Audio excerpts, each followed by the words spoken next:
नमस्कार दोस्तों स्वागत है आपका आपके इस खूबसूरत से टेरेस गार्डन में। और दोस्तों स्वागत है आपका आपके अपने channel Omveer Singh gardening and farming में। दोस्तों आज बात करेंगे हम करी पत्ते की। करी पत्ता एक ऐसा पौधा है जिसका हर रसोई में रोजाना ही इस्तेमाल होता है और ये बाजार में भी खूब बिकता है। लेकिन अपने पौधे से ताज़ा ताज़ा तोड़ के पत्तियों को और इस्तेमाल करना बहुत ही एक अच्छा है। और ये स्वाद के लिए तो डाला ही चले, स्वास्थ्य के लिए भी बहुत बेहतरीन है करी पत्ता। तो करी पत्ते का पौधा एक हमारे यहाँ पे काफ़ी बड़े गमले में हमने लगा रखा है। आज बात करेंगे उसकी देखभाल की, क्योंकि काफ़ी लोग कहते हैं कि हमारे यहाँ पे करी पत्ता मुरझा जाता है, चलता नहीं है ठीक से। हमारे यहाँ तो गार्डन में काफ़ी दिन से बहुत ही बढ़िया चल रहा है। तो उसमें हमें क्या क्या चीज़ों का ध्यान रखता है करी पत्ते के लिए, इसमें 2-3 चीज़ें आप बस ध्यान रख लीजिए करी पत्ते की, तो ये बहुत ही बढ़िया चलता है। एक तो इसको वेल ड्रेन सॉइल में लगाइए। सॉइल ऐसी होनी चाहिए कि उसमें पानी रुकना नहीं चाहिए, भरना नहीं चाहिए, जमा नहीं होना चाहिए। ऐसे में अगर आप करी पत्ता को लगाएंगे तो वो बहुत बढ़िया चलता है। रेगुलर वाटरिंग उसको चाहिए। देखिए यहाँ पे हमारे जहाँ पे हमारे गुड़हल रखे हैं वहाँ पे ही हमने करी पत्ता रखा हुआ है। तो वो उनके गुड़हल की छाया में थोड़ा सा बच जाता है, तेज़ धूप उस पर नहीं पड़ती। दूसरा, इसको हमें धूप में रखना है। इसे 2-4 घंटे की धूप चाहिए।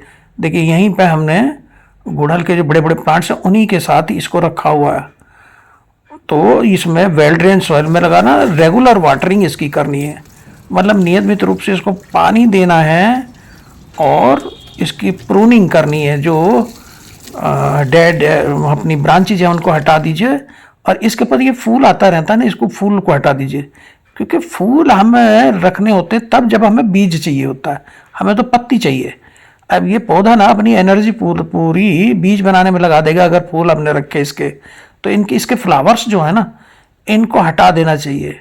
ये जैसी बसंत के बाद इसमें खूब ये बसंत से ही शुरू हो जाते हैं। जैसे ही टेम्परेचर बढ़ता है तो इसमें नई पत्तियाँ आ जाती हैं और सर्दियों में थोड़ी सी पत्तियां पीली पड़ जाती हैं, तो नई नई पत्तियां निकलनी शुरू हो जाती हैं और फिर ये फ्लावरिंग इसकी शुरू हो जाती है। तो इस फ्लावरिंग को हमें तोड़ना है, इनकी पिंचिंग करनी है और प्रूनिंग, जो ज़्यादा शाखाएं बढ़ जाती है क्योंकि इसका साइज और शेप मेंटेन रखना है, उसको करना होता है। तो वेल ड्रेन सॉइल में लगाइए, रेगुलर वाटरिंग करिए, प्रूनिंग करिए। और अगर कीट वगैरह कुछ दिखाई दे तो नीम ऑयल का इस पर जैसी आवश्यकता हो इसका स्प्रे करते रहना चाहिए। तो बात सॉइल की करें तो सॉइल वेल ड्रेन बनाने के लिए आपको गार्डन सॉइल में अपना सैंड और वर्मी कंपोस्ट और नीम की खली मिला लीजिएगा, तो वो बहुत अच्छी होती है। और तो हमें सॉइल वेल ड्रेन रखनी है। पानी ओवर वाटरिंग अवॉइड करना है, जमा नहीं होने देना पानी। रेगुलर वाटरिंग करनी है, मिट्टी नम पानी कम इस तरह कर रखना है। फुल सनलाइट में रखना है 2 से 4 घंटे की, तो इसे सनलाइट मिलनी चाहिए। लेकिन बहुत तेज चमकदार जो वो धूप होती है ना, उससे थोड़ा बचाना, नहीं तो पत्तियां इसकी झुलस जाती हैं। खाद 2 माह में 1 बार इसको दे देना चाहिए। 1 मुट्ठी वर्मी कंपोस्ट अगर आप में दे देंगे इसको, तो ये इसकी पोषक तत्व इसको मिलते रहेंगे, तो इसकी पत्ती हरी भरी बनी रहेंगी। कटाई छटाई जैसी मैंने बताया कि इसकी समय समय पर करते रहिए ताकि ये घना बना रहे। और इसको गरम मौसम पसंद है और ह्यूमिड वेदर, आर्द्र मौसम इसको पसंद है। इसका जो प्रसारण है ना, बीज से भी ये उग जाता है और कटिंग से भी, कटिंग से आसानी से होता है। 4-5 इंच की कटिंग काटिए और उसको लगा दीजिए। बसंत और बरसात में ये काम कर लीजिए तो ये अच्छा चलता है। स्थान इसका, जैसे मैंने स्थान जहाँ भी इसको ऐसा रखना, ऐसी जगह रखिए जहाँ इसे पर्याप्त धूप मिलती रहे। तेज चमकती धूप से बस पत्ते झुलस सकते हैं, उससे बचाना है।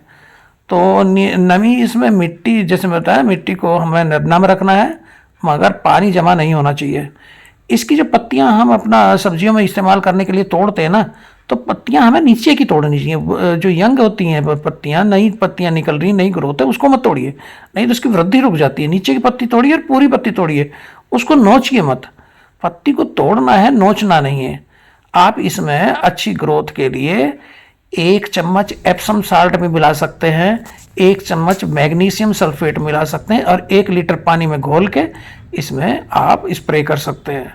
तो आप अब महावार बदल बदल के, एक बार वर्मी कंपोस्ट दे दीजिए, एक बार नीम की खली दे दीजिए, एक बार एप्सम साल्ट, एक बार मैग्नीशियम सल्फेट दे दीजिए। ऐसे बदल बदल के भी कर सकते हैं।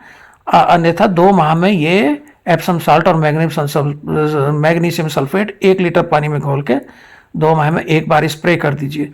छाछ है 10 मिलीलीटर 1 लीटर पानी में घोल कर आप स्प्रे कर सकते हैं। छाछ का बहुत अच्छा काम करती है और ये हरा भरा बना रहता है। दही का स्प्रे कर सकते हैं आप, 1 चम्मच 1 लीटर में दही को घोल कर रख दीजिए रात भर, अगले दिन उसको छिड़क दीजिए इनके पत्तों के ऊपर। तो जब अगर आपके ये मुरझाने लगे तो ये काम कर लोगे ना तो ठीक हो जाएगा। और जैसे मैंने बताया इसका प्रसार, इसका प्रोपेगेशन बीज कटिंग से हो जाता है। अब वही ध्यान रखना है कि वेल ड्रेन सॉइल में लगाना है, रेगुलर वाटरिंग करनी है, पानी को भरने नहीं देना है और पूरी पत्ती को तने से तोड़ना है, नोचना नहीं है। पत्तों को नोच लेते हैं, पत्ती तोड़नी है और पुरानी पत्ती को तोड़िए और इसके फूलों को काट दीजिए, फूल आ जाते हैं। और माह में एक बार 1 मुट्ठी या 50 ग्राम वर्मी कंपोस्ट इसको दे दीजिए। नीम खली हो तो बहुत बढ़िया है।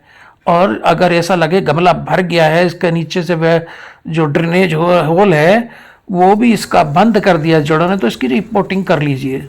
हम तो क्योंकि इसमें ये अच्छे से चल रहा है, वेल ड्रेन सॉइल है, पानी रुकता नहीं। अब देखिए हमने इसके फूल तोड़े, उसकी कुछ पत्तियां तोड़ी और पत्तियां पूरी तोड़ी। इन पत्तियों का इस्तेमाल कर लेंगे हम अपने यहाँ सब्जी में।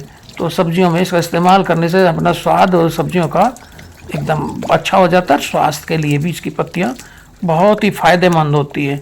तो करी पत्ते को अपने गार्डन में जरूर लगाइए। करी पत्ते, इसे कड़ी पत्ता ये बोलते हैं, इसको अपने गार्डन में जरूर लगाइए। इन्हीं चीज़ों का ध्यान हमें रखना है। वेल ड्रेन सॉइल में लगाना, निराई गुड़ाई इसकी करते रहिए। अभी जैसे इसकी हम निराई गुड़ाई कर देंगे तो निराई गुड़ाई इसकी करते रहिए, जिसमें एरेशन मिट्टी में बना रहे, हवा का आवागमन बना रहे और नियमित रूप से, क्योंकि गर्मियों में नियमित रूप से इसमें पानी देते रहिए, सूखे नहीं ये तो। और इसमें वेल ड्रेन सॉइल में इसको लगाना है और इसको खाद देते रहिए। 2 माह पे एक बार इसमें वर्मी कंपोस्ट, नीम की खली, एप्सम सॉल्ट या मैग्नीशियम सल्फेट बदल बदल के आप इसको देते रहिए कि कटाई छटाई करते रहिए, जिससे ये घना बना रहे। और इसको धूप में रखना है, धूप में, लेकिन ऐसी जगह पर रखिए जहाँ, क्योंकि इसके हमने साइड में देखो हमारे गुड़हल के जो पौधे लगे हुए हैं बड़े हैं, वो थोड़ा सा फिल्टर होकर धूप आती है। और सामने ही वो लगी हुई है हमारी ग्रीन नेट, तो ग्रीन नेट से छन के इसको धूप मिलती है। जो दोपहर बाद की धूप है वो इस पर तेज चमकीली नहीं पड़ती है, तो तेज चमकती धूप से इसके पत्ते झुलसने से बच जाते हैं और ये हमारा पौधा एकदम हरा भरा बना रहता है। रोज आना इसमें से एक पत्ती इसमें से तोड़ते हैं और उसका इस्तेमाल कर लेते हैं अपने खाने में, जिससे हमारा स्वादिष्ट खाना बनता है। और पत्तियों को कई बार ना हम लोग क्या करते हैं, देखो ऐसे पूरी पत्ती को तोड़िए आप, पूरी पत्ती को तने से तोड़ना है। इसको जो इस पर पत्ती लगी इनको नोचना नहीं है। कई बार नोच ले, यहीं से तने से, यहाँ से पूरी पत्ती तोड़िए, तो नोचिए मत। तो उसको अगर कर लेंगे, और खट्टी दही का स्प्रे कर सकते हैं आप, छाछ का स्प्रे कर सकते हैं 1 चम्मच लेके, और इसको पानी में भिगो के 1 लीटर पानी में भिगो के रात भर रख दीजिए, सुबह फिर इसके ऊपर छिड़क दीजिए। स्प्रे मशीन से छान के करिएगा, क्योंकि स्प्रे मशीन बंद हो जाएगी नहीं तो ऊपर से आप मग से भी छिड़क सकते हैं, पत्तियों पे छिड़क सकते हैं। तो इसके पत्ते फिर ये अच्छे से चलते हैं। और हमारा जो ये फूलों को, जैसे मैंने बताया, फूलों को काटते रहिए। फूल काटते रहेंगे तो फिर ये अपनी एनर्जी लगाएगा पत्तियों में, अन्यथा ये बीज बनाने में अपनी पूरी एनर्जी लगा देगा। तो इस तरह देखिए, ये हमने फूल तोड़े, पत्तियां कुछ ले ली, ये देखिए हम पत्तियां ले आए हैं। इन पत्तियों का इस्तेमाल करेंगे हम अपने अपने घर में लाके सब्जियों में इनका इस्तेमाल कर लेंगे। तो थैंक यू दोस्तों, नमस्कार, फिर मिलते हैं एक ऐसी वीडियो में। Thank you.